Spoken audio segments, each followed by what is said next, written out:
North Indian friend சப்பாத்திக்கு side டிஷ்ஷாக ஒரு நாள் இது கொடுத்தாங்க. அவ்வளோ டேஸ்ட்டு. எனக்காக இதை ஒரே ஒரு முறை செஞ்சு பாருங்கள். கீரை சாப்பிடாத குழந்தைங்களையும் ஈஸியாக சாப்பிட வச்சிடலாம். நல்லா கொதிக்கிற தண்ணியில் இந்த ஸ்பீனச் கீரை ப்ளஸ் முந்திரி பருப்பையும் சேர்த்து நல்லா 2-3 கொதி வந்ததுக்கப்புறம் அதை ஃபில்ட்ரு பண்ணி எடுத்துக்கோங்க. அந்த தண்ணியும் கீழே ஊற்றிட வேணாம். ரெண்டையும் சேர்த்து நல்லா கிரைண்ட் பண்ணி எடுத்துக்கிடலாம்.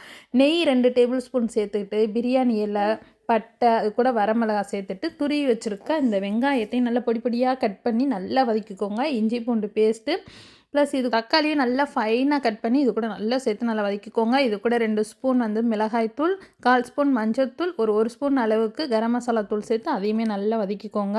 கொஞ்சமாக முந்திரி பருப்பு எக்ஸ்ட்ரா கூட நம்ம சேர்த்துக்கலாம். ஏற்கனவே அரைச்சி வச்சுருக்க ஸ்பீனச் கீரை ப்ளஸ் அந்த தண்ணி இது கூட சேர்த்து நல்லா கொதி வர வரைக்கும் நல்லா வேக விடணும்.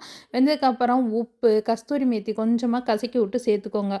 நல்லா கிரேவி கெட்டியானதுக்கப்புறம் மல்லி இலை தூவி இறக்குனீங்கன்னா அவ்வளோ டேஸ்ட்டு சூப்பரான ஒரு சைட் டிஷ் ரெடி ஆயிருங்க. கண்டிப்பாக ட்ரை பண்ணி பாருங்கள். இது அது பேர் என்னமோ சொன்னாங்க, எனக்கு தெரியல. நம்ம பாலக் முந்திரின்னு சொல்லி வச்சுக்கலாமே.